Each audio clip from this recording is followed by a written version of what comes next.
اور میں نے مولا کو ایک بات عرض کی. میں بولا مولا مجھے کچھ کہنا ہے. حضرت امام کے حضور میں ہمارے مینرز یہ ہیں کہ ہمارے من میں آ جائے وہ نہیں کہنا چاہیے بلکہ ہم کو پوچھنا چاہیے مولا مجھے کچھ کہنا ہے تو اجازت دیتا ہے کہو. پھر کبھی کوئی دوسری بات کہنی ہے پھر اجازت مانگو مولا مجھے کچھ اور کہنا ہے. کبھی کبھی وہ خود بھی پوچھتا ہے از دیر اینی تھنگ مور. مولا نے مجھے اجازت دی. میں نے کہا مولا کینیڈا امریکہ کا ٹرپ لگا کے آیا ہوں. اس وقت جماعتیں جا رہی تھی, اتنی بستی نہیں تھی. آج 56,000 اسماعیلی کینیڈا میں ہے اور 45,000 جتنے ساؤتھ میں یعنی اسٹیٹس میں ہے. لگ بھگ آسرے 100,000 اسماعیلی نارتھ امریکہ میں ہے. اس وقت ہارڈلی ساری نارتھ امریکہ کے اندر 10,000 آدمی بھی نہیں تھے. لیکن ادھر کی حالت مجھے الرٹ کر رہی تھی. میں نے مولا کو عرض کی کہ اس ملکوں کے اندر تو نے جماعت کو تو سیٹل ہونے کے لیے بخششیں دی ہیں لیکن مولا مجھے مشنری کے طور پہ کچھ ڈر لگتا ہے. تو مولا کہتے ہیں کیا ڈر ہے؟ میں نے کہا مولا ادھر کی حالت دیکھ کے مجھے یہ ڈر لگتا ہے کہ ہمارے جو ینگسٹرز ہوں گے کیونکہ ایسے بہت سے بچے ادھر پیدا ہوں گے اور ہو رہے ہیں اور وہ بھی کہ جو چھوٹے چھوٹے ہیں اس ملک کے اندر مائگریٹ ہو کے آتے ہیں یا مولا ادھر کی سوسائٹی ادھر کے اسکول ادھر کے بچے ادھر کی دوستی وغیرہ اس کا ماحول فطرت وغیرہ ایسی ہے کہ یہ بچے ہمارے مذہب سے پھسل جائیں گے.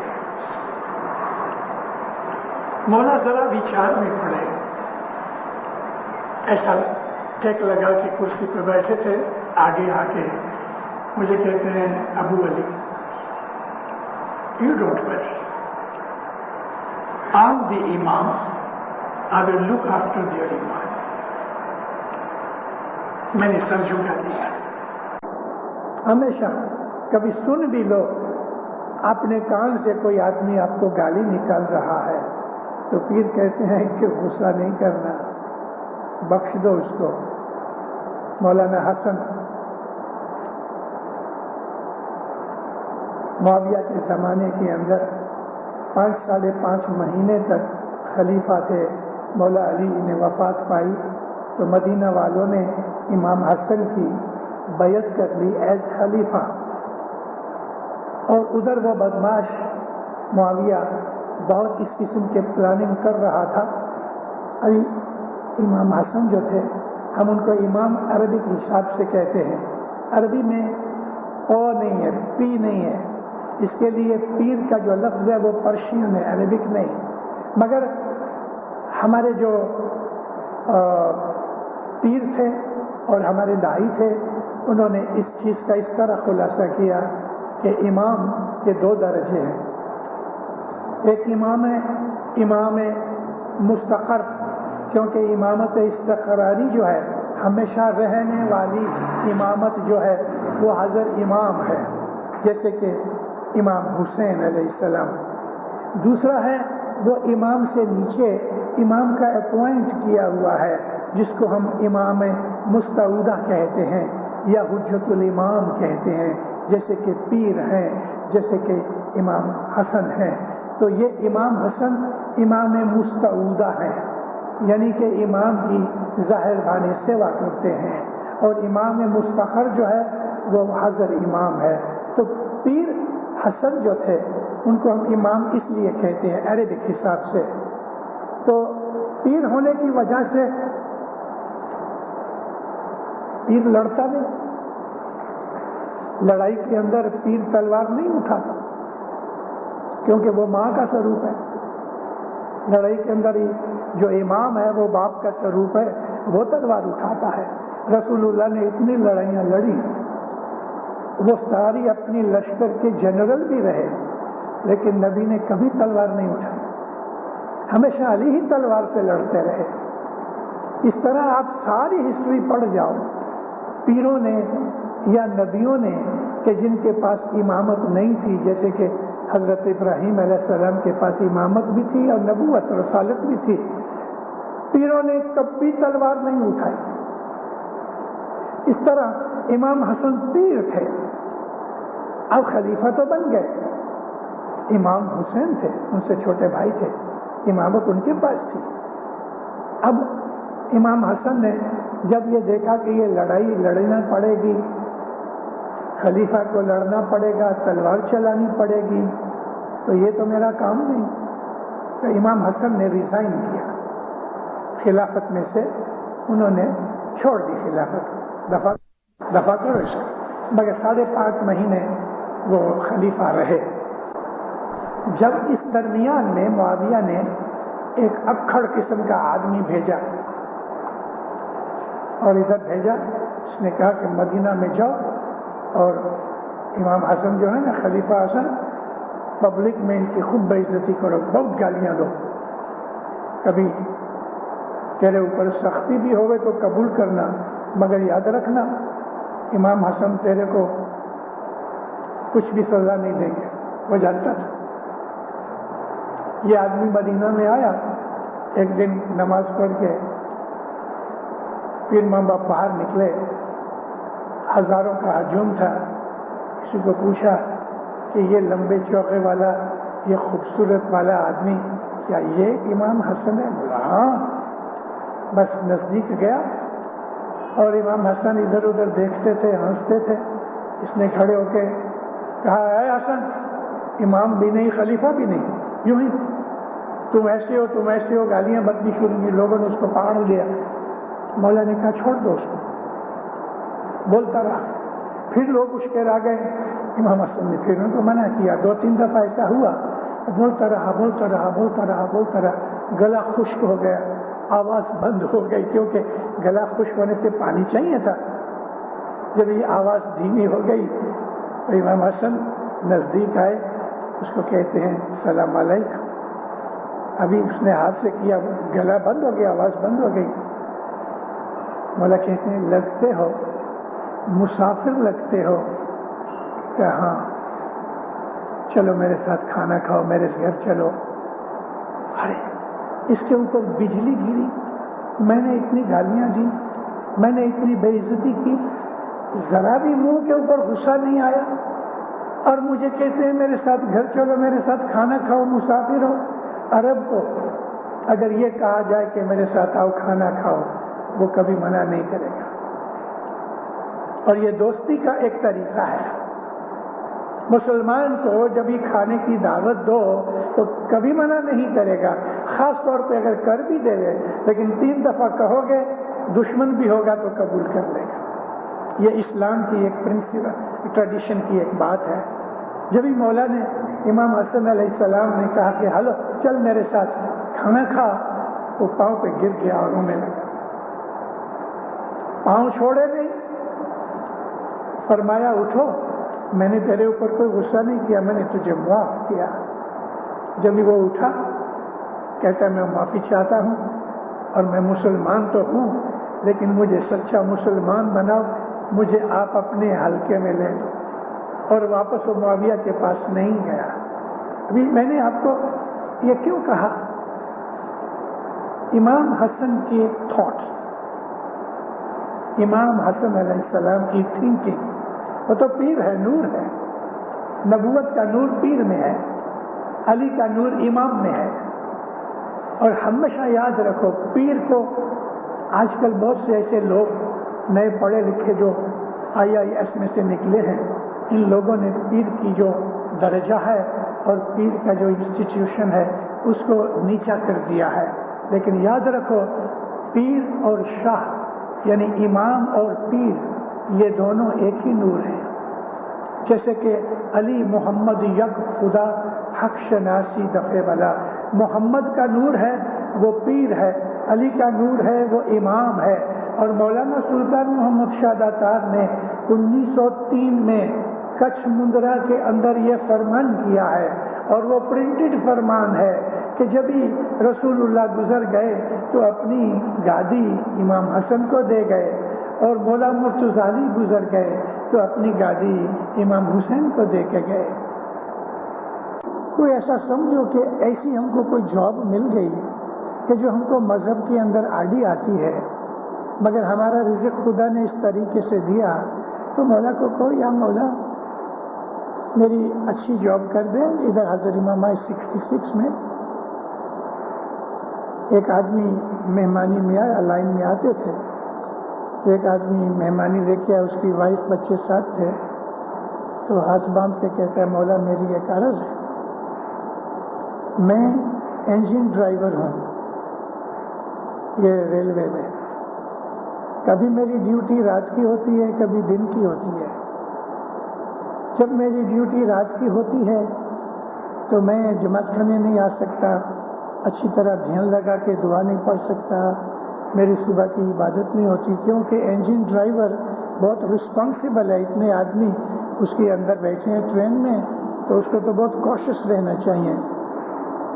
ماں باپ فرمایا, دیکھو تم مجھے یاد کرو اور انجن چلاتے چلاتے اپنی دعا پڑھ لو. اس وجہ سے تم جماعت کرنے نہیں آ سکتے, تیرے اوپر کوئی بھار نہیں ہے. تو وہ کہتے ہیں, مولا دعا کرو کہ میری یہ جاب بدل جائے. سب ہنس پڑے.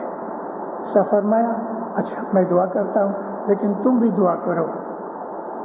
اس کی جاب 3-4 مہینے کے بعد انہوں نے بدلا دی, رات کی بجائے صبح کر دی. تو جاب ہے ہماری جس میں سے ہم کو روزی ملتی ہے. کبھی مانو کہ وہ جاب ہم کو پسند نہیں, مذہب میں نقصان ہوتا ہے, تو عرض کرو, یا مولا یہ میری جاب بدلا دے, مجھے اچھے طریقہ دے, میں جماعت خانے جا سکوں وغیرہ. سنتا ہے. میرے گاؤں امرتسر میں کہ جہاں یہ 3 مہینے پہلے سخت جھگڑا ہوا گولڈن ٹیمپل کا, ایک بزرگ شخص تھے, اس کا ایک ہی لڑکا تھا. اس آدمی کو اپنے مذہب پہ یوں اعتقاد کھڑا, لیکن جماعت خانے آتا نہیں تھا. اس کا مین بزنس جگار. اکتوبر نومبر میں دیوالی آتی ہے تو دیوالی کے ٹائم کے اوپر ہندو لوگ بہت جگار کھیلتے ہیں. اس کی دوستی تو تھی ہی. چلا گیا ایک دن, ہوا یہ کہ 500 روپے جیتا. آج سے 60 برس پہلے 500 روپے آج کے 50,000 نہیں, لیکن 5 لاکھ روپے جتنے ہیں. کیونکہ لوگوں کی پگار 15 روپے تھی. کوئی نوکر چاکر کے, کوئی سول سرونٹ, کوئی کلارک نوکری کرے تو پگار کتنی, 15 روپے. سولجر کی پگار 10 روپے. اس کو 500 روپے ملے, اتنا خوش ہوا, فوراً اٹھ کے بھاگ گیا. کبھی بیٹھا رہتا شاید اور بھی ہار جاتا, لیکن 500 روپے ملنے سے پیسہ لے کے بھاگ گیا. انہی دنوں میں حضرت امام سلطان محمد شاہ کا بمبئی کے اندر پدھرامنی کا پروگرام ہوا. تو اس کو ایسا ہوا, چلو مولا کا دیدار کریں. 12-14 روپے ٹکٹ تھی امرتسر سے بمبئی تک. عورت اور بچے کو لے کے یہ بھائی صاحب بمبئی گئے. جس دن بمبئی پہنچا, امرتسر سے بامبے جانے کے لیے 2 دن لگتے ہیں. جس دن پہنچا صبح کے وقت حسن آباد میں جا کے ٹھہرا. کسی یار دوست کے پاس پتہ لگا کہ آج تو بڑے جماعت خانے میں, کھڑک جماعت خانے میں دستبوسی ہے. بس نہا دھو کے تیار ہوئے, گئے دستبوسی کے لیے. دستبوسی اس کا مطلب امام سلطان محمد شاہ کے زمانے میں حسن علی شاہ ماں باپ کے ٹائم سے یہ سسٹم چلی آتی تھی.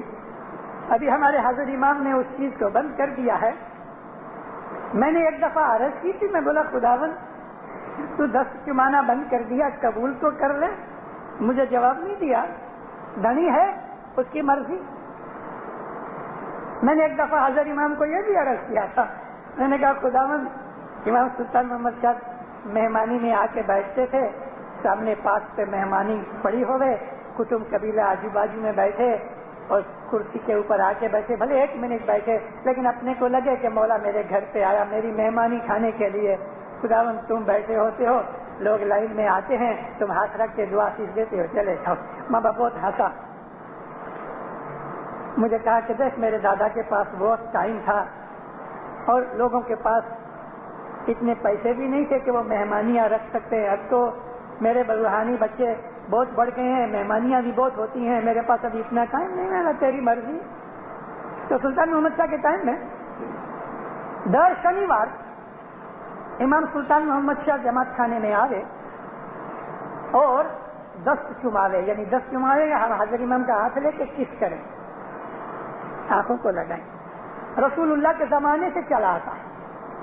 ابھی بھی آپ دیکھو مسلمانوں کے اندر جو عالم ملا علماء لوگ ہیں, شیخ جو ہیں, جب وہ آواز وغیرہ کر کے نیچے اترتے ہیں تو لوگ جا کے ان کا ہاتھ چومتے ہیں. ہاتھ چومنا اپنے مذہب کی کوئی پرنالی کا یعنی ایسا پرنسپل کی بات نہیں ہے, عزت کی بات. تو امام ہاتھ چوماتے تھے. جب جماعت بہت بڑی ہو گئی تو مولا نے ہاتھ چومانا بند کر دیا. صرف آدمی جاوے, جو کچھ بھی نذرانہ رکھنا ہے, مولا کے پاؤں کے پاس پلیٹ پڑی ہوئے, اس کے اندر 2 آنی 4 آنی 8 آنی 1 روپیہ چاندی کی, ادھر کی ہماری جو یہ سمنی ہے 50 سینٹ, یہ سائز کی 4 آنی ہوتی تھی, اور 1 سینٹ ابھی تو نہیں ملتا, لیکن کبھی 1 سینٹ دیکھو تو اتنی سائز کی 2 آنی ہوتی تھی, وہ بھی چاندی کی, 4 آنی بھی چاندی کی, اور 8 آنی کی سائز 1 شلنگ جتنی ہوتی تھی, اور روپیہ شلنگ سے بڑا ہوتا تھا. ہر آدمی کوئی بھی جاوے کمتی میں کمتی 2 آنی چاندی کی رکھے. پیسے والے لوگ روپیہ رکھتے تھے, کوئی بہت مالدار ہوئے تو 1 پاؤنڈ رکھتا تھا, 10 روپے کا پاؤنڈ ہوتا تھا, گنی جس کو کہتے ہیں. لیکن موسٹلی لوگ 2 آنے 4 آنے 2 آنے 4 آنے ہی رکھے. تو مولا اس کے سر پہ ہاتھ رکھے اور دعا دے رہے, خانہ آباد خانہ آباد. ایسا لوگ آویں, اپنا نذرانہ رکھے, نمن کرے, صاحب اس کی پیٹھ کے اوپر یا اس کے سر کے اوپر ہاتھ رکھ کے دعا کرے, چلے جاوے. یہ بھائی صاحب گئے, 500 روپیہ جگار میں ملا ہوا تھا. اس نے سوچا کہ میں 2 آنے 4 آنے کا تو رکھوں. 10 روپے کی نوٹ نکالی, 10 روپے کی نوٹ نکال کے ادھر رکھی اور ہاتھ باندھ کے جھکا کے مولا ہاتھ رکھے. صاحب نے اس کے سر پہ ہاتھ نہ رکھا, اونچا ہوا تو صاحب نیچے جھک کے صاحب نے 2 انگلی سے وہ نوٹ اٹھا کے اس کو فرمایا, دیکھو یہ تم جگار کا پیسہ لے جاؤ, ہم کو جگار کا پیسہ نہیں چاہیے. حاضر امام ہے, مالک ہے, اس کو تو پتا ہے کہ یہ حلال کا پیسہ لایا حرام کا لایا. جو شبد ہمیں ملا ہے اس شبد کا مطلب ہمیں جاننا چاہیے. بیت الخیال کے بول کی بخشش کرتے وقت امام ہمیشہ اس بول کا مطلب سناتے ہیں. جب بول فرماتے ہیں تو مولا اس کے ساتھ کہتے ہیں کہ دیکھو اس بول کا یہ مطلب ہے, رب کا مطلب ہے پالنے والا, یا علی کا مطلب ہے جو بہت اونچا ہے اور تمہاری مصیبت دور کرنے والا ہے, رحیم کا مطلب ہے کہ جو تمہارے اوپر دیا کرے, رحم کرے. اس طرح سے جو بیت الخیال کا ہم کو شبد ملا ہے اس شبد کا ارتھ ہے, وہ ارتھ جاننا چاہیے. اگر امام کسی وقت 1 آدھ دفعہ بول دیتے ہیں, لوگ یاد نہیں رکھتے, تو امام کے پدرامنی کے بعد یعنی اسی وقت صاحب تو اس کے چلے جاتا ہے. پھر جو مشنری ادھر ہوتا ہے اس کے اوپر یہ فرق ہے کہ وہ لوگوں کو اس کے بول کا مطلب سکھاوے, تاکہ ہمیں پتہ لگے کہ ہم کیا پڑھ رہے ہیں, کس کو پکارتے ہیں, کس کو. ایک بڑی اچھی ریفائنڈ چیز جنان میں ہے. اس موقع کے اوپر ایک وارتا دروپدی کے اوپر دکھ پڑنے کی ذکر ہے ہمارے جنانوں میں. دروپدی کے اوپر دکھ پڑا, دشمن نے اس کی آبرو خراب کرنے کے لیے بھری سبھا میں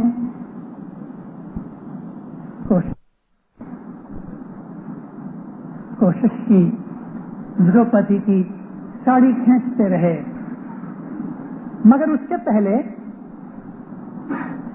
اس نے یاد کیا. دروپدی نے کہا, کیونکہ بڑی عابد تھی, بھگت تھی, ستی تھی, اس نے کہا اے دوارکا ناتھ یعنی کرشن کا لقب دوارکا ناتھ، دوارکا میں کرشن رہتے تھے، مولانا کرشن کا درخانہ دوارکا میں تھا۔ تو اس نے یاد کیا اس صفت کے ساتھ، اے دوارکا ناتھ میری مدد کر، تو مدد نہیں ہوئی۔ ستی مومن خدا کو جب پکارتا ہے تو خدا کے اوپر لازم ہے کہ اس کا بندوبست کرے، تو بھی ستی جیسی، دروپدی جیسی مومن اس نے یاد کیا تو بھی کچھ نہیں ہوا، رونے لگی، اے ویکنٹھ ناتھ، ویکنٹھ کہتے ہیں بہشت کو، جنت کو، یعنی اے جنت کے مالک، کچھ نہیں ہوا۔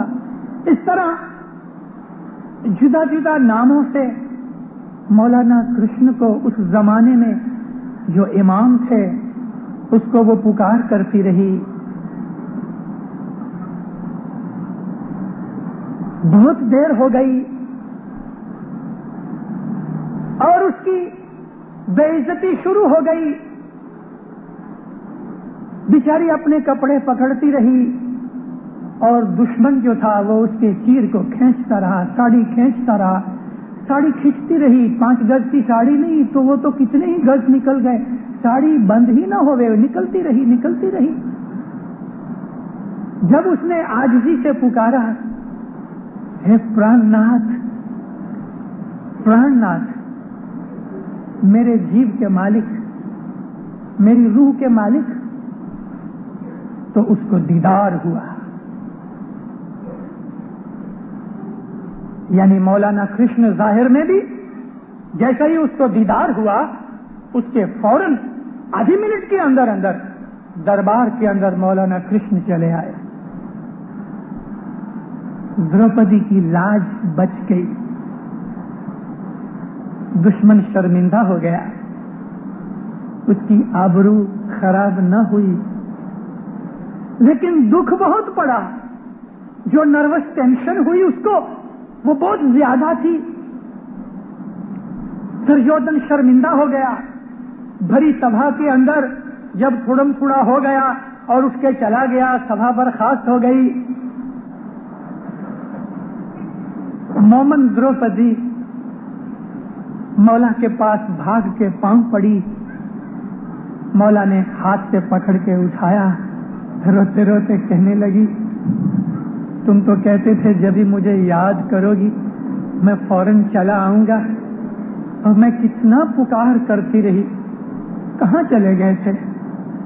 مولا نے فرمایا، جہاں تو مجھے بھیجتی تھی وہاں میں جاتا تھا، تو نے کہا دوارکا ناتھ، تو مجھ کو دوارکا جانا پڑا، کیونکہ تم نے مجھ کو دوارکا بھیجا۔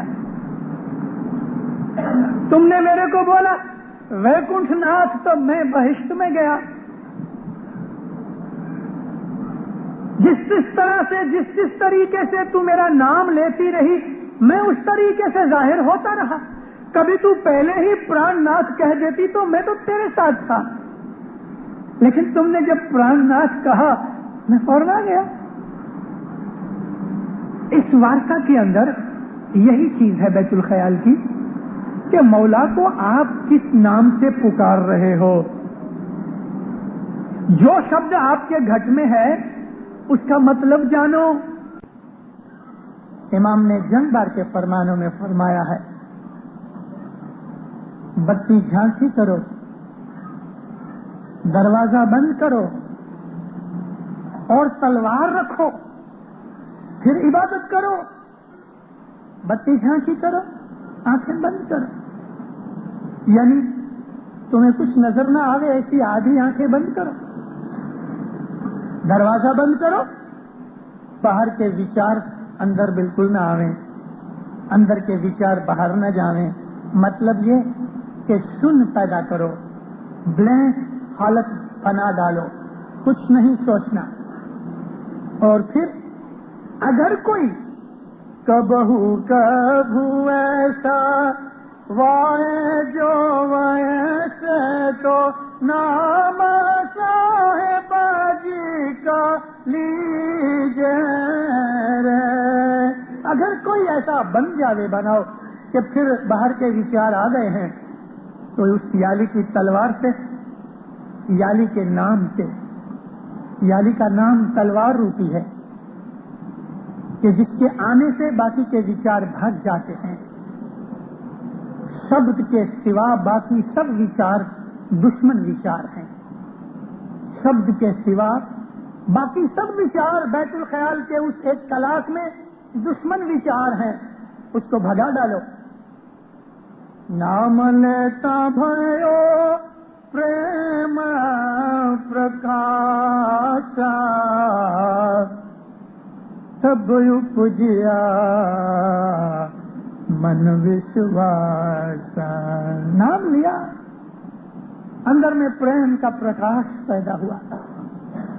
جب حالت بلینک ہو جائے گی، کچھ نہیں سوچو گے، اس پریکٹس میں جتنا بھی ٹائم لگے لگاؤ، لیکن اپنے من کے وچاروں کو بالکل بلینک بنا ڈالو. پھر جب یہ شبد کا رٹن کرو گے، دل کے اندر نور پیدا ہوئے گا. شمس ماں باپ مسافری کرتے کرتے ایک چھوٹے سے گاؤں میں گئے. مسجد دیکھی، وہاں جا کے بیٹھے. پھر شمس جو تھے نا وہ قلندر تھے.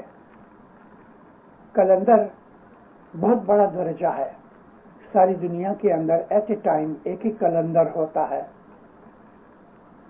2 قلندر ایٹ اے ٹائم نہیں ہوتے. صوفیوں کے اندر قلندر وہ ہوتا ہے کہ اگر وہ چاہے تو کسی بھی زمین کے بھاگ کو توڑ کے واپس بنا سکے. قلندر کے اندر آسمان سے کسی سٹار کو نیچے گرانا ہے تو آنکھ کا ایک اشارہ کافی ہے.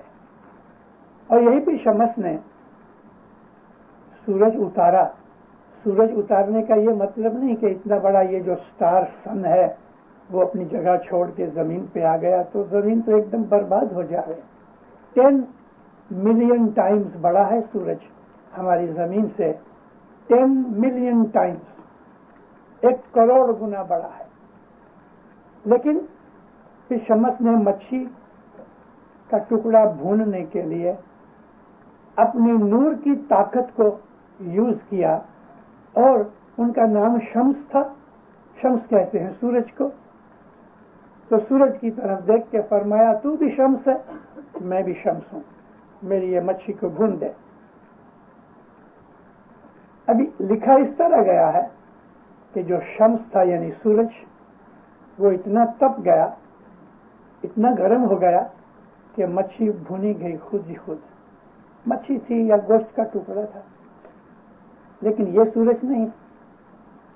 اس شمس کی خود کی جو نورانی طاقت تھی، انہوں نے مچھی کو دیکھا اور وہ بھونی گئی، یعنی روسٹ ہو گئی.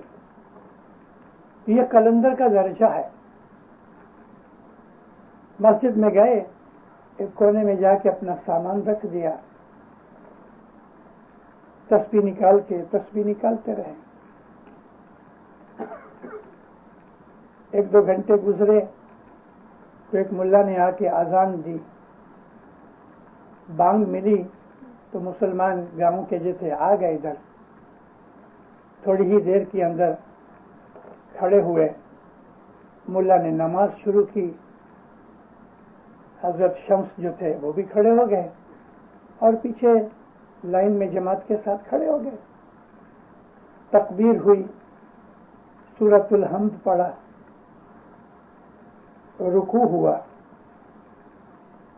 رکوع کے بعد سیدھے کھڑے ہو کے پھر سجدہ کرتے ہیں. تو ساری جو جماعت تھی وہ سجدے میں چلے گئی. پھر شمس لائن چھوڑ کے کونے میں جا کے بیٹھ گئے، یعنی نماز چھوڑ دی. جب نماز پوری ہو گئی تو کچھ لوگوں نے پھر شمس کو، ان کو معلوم نہیں تھا کہ کون ہے، تو فقیر سمجھتے تھے. کہ کیوں تم نے نماز چھوڑ دی؟ پھر شمس نے کہا کہ ملا نے جتنی نماز پڑھائی میں نے اتنی پڑھی.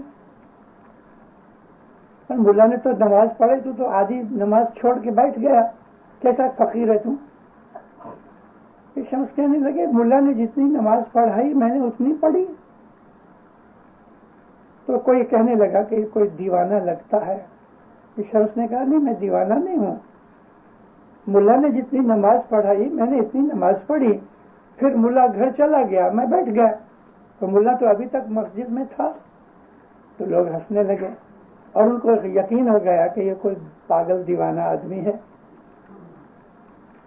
کہنے لگے دیکھ ملا تو یہ بیٹھا ہے، تو جاؤ پوچھو اس کو کہ نماز جس نے شروع کی، الحمد کی صورت شروع کی، پوری ہوئی اور رکوع میں گئے، تو پھر یہ گھر چلا گیا کہ نہیں؟ اس کی گائے نے بچھڑا دیا ہے اور وہ باندھنا بھول گیا. اب اس کو نماز کے اندر یہ فکر ہوئی کہ بچھڑا کھلا رہ گیا، سارا دودھ پی جائے گا، آج ہم کو دودھ نہیں ملے گا. جب وہ ملا کو بلایا کہ دیکھ یہ فقیر ایسا کہتا ہے کہ یہ جھوٹ بولتا ہے. پھر شمس کہنے لگے اے ملا، خدا کا خوف کر، تیری گائے اس کا بچڑا ہے، تھوڑا چھوٹا ہے، دودھ چاہیے، تو باندھنا بھول گیا اور نماز کے اندر تیرا خیال ادھر چلا گیا. 2 آدمی بھاگ کے اس کے گھر گئے تو سچ مچ بچڑا دودھ پی گیا تھا. اب ملا پاؤں میں پڑا، میری بھول ہو گئی. حضور نے فرمایا تیرا یہ بدن ادھر ہے، زبان سے تو بول رہا ہے لیکن خیال تیرا گھر پہ ہے، تو یہ تو نماز نہیں. یہ سٹوری ہمارے گنانوں میں ہے. پھر شمس نے کہا کہ دیکھ نماز اس طرح ہوتی ہے کہ ساری جتنی بھی خدا کی خدائی وہ تیرے ساتھ نماز پڑھے. پھر شمس اٹھے، وضو کیا. وضو جس طرح ہاتھ منہ دھوتے ہیں ایسا نہیں، پانی کا لوٹا لے کے پھر شمس پی گئے اور واپس اس لوٹے کو باہر نکالا تو وہ بالکل کلین تھا. نہیں تو آدمی پانی پی کے اور واپس اس کو جو وامٹ کرے تو اندر سٹامک کے جو ایسڈز ہیں وہ اس کو پولیوٹ کر دیتے ہیں، اس میں سے باس آتی ہے، اس میں بہت سے پارٹیکلز ہوتے ہیں. لیکن پیشمس کے اندر سے جو پانی نکلا وہ بالکل ایسا ہی کلین تھا کہ جیسا پیتے وقت تھا. تو لوگوں کو بڑی حیرانی ہوئی. پیشمس کھڑے ہوئے اور جب اپنے تکبیر کہہ کے رکوع میں گئے تو جو 2 مینارے تھے اور آجو باجو میں جتنے بھی ٹریز تھے وہ بھی جھک گئے، اور جب آپ نے سجدہ کیا تو وہ زمین کے اوپر فلیٹ ہو گئے. یعنی نماز پڑھائی پیشمس نے تو ان کے ساتھ مینارے بھی نماز میں سجدے میں گر گئے اور آجو باجو کے جو جھاڑ تھے وہ بھی زمین کے ساتھ ہو گئے. جب آپ کھڑے ہوئے تو واپس کھڑے ہوئے. اب اس میں سمجھنے کی چیز کیا ہے؟ پیشمس کا درجہ تو بہت بڑا تھا، وہ تو نور نبوت تھا. ان میں قدرت کی ساری جتنی بھی کرامتیں ہیں وہ ایک ہو جائے. انگلش میں کہوں تو سنکرونائزیشن ود نیچر. ساری قدرت جو ہے خدا کی خدائی اس کے ساتھ تم ایک ہو جاؤ.